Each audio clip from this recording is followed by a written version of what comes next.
Hello everyone and welcome back to the channel. My name is Bennett and I'm from CMS, and in today's video I'm going to be giving you my 5 top tips and tricks on how to drive your power chair.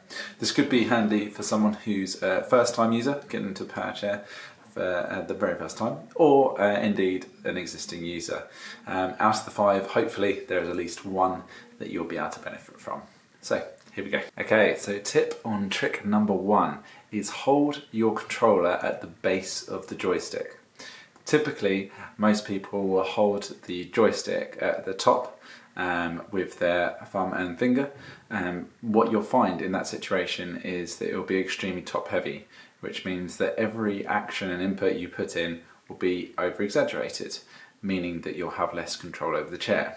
If you have your hand at the base of the joystick, you'll find that it's a lot steadier and you'll have a lot more control over the chair. Tip number 2, have your controller in the right position. In most chairs and in most situations, you've got extreme amount of adjustment available to you, and that's both in the armrest and also the actual controller itself. Make sure that you are not reaching for that controller, or vice versa. Make sure that you're not having to scrunch up and your shoulder is quite far behind you. Make sure so it's not too close, not too far away, and make sure your armrests aren't too high or low either. All of these will have an effect on how you control your chair. You may have had a chair for quite a long time and it may not have been initially in the right position. You've kind of got used to it now, but I assure you, posturally and also for overall control of the chair, it's so important for you to get that controller in the right position. So if you don't think it is, get your engineer out or your seating assessor and get those adjustments made. Tip number 3, if you have it, use your tilt when you are going down an incline. This could be a ramp, a drop curb, a steep hill, anything like that. Make sure you're utilising that power tilt. Get yourself level in relation to the gradient of the slope and get your power chair to do the work. You'll feel a lot more comfortable, a lot safer, and a lot more in control.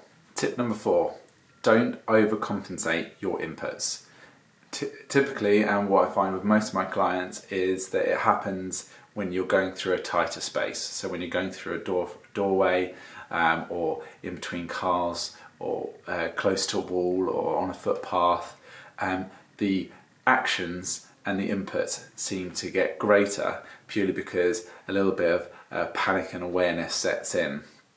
But it's really important to know that the controller is only doing what you're telling it to do, and if you're jumping around on that joystick, the chair itself will be jumping around. So small increments. If you ever feel unsafe or if you're unsure whether you're going to fit, stop the chair and take your time. Small increments, smaller movements, absolutely more control and the better experience you'll have. Tip number 5, understand your drive base and how it turns. So whether you've got a mid-wheel drive, front-wheel drive or rear-wheel drive chair, understand those basic characteristics. Okay, so in a rear-wheel drive chair, you'll have that same sort of car mentality, car style. So you'll be taking wider turns, so you'll be going further out and then coming in for a tighter turn. Or with a mid-wheel drive chair, you'll almost want to stay very central, and obviously because of its fantastic turning circle, turning radius, you don't want to be too close to one side, because with a mid-wheel drive chair you will clash. You want to try and stay as central as possible and get yourself almost parallel to the turning point or the access point that you want to get through before you start that turn.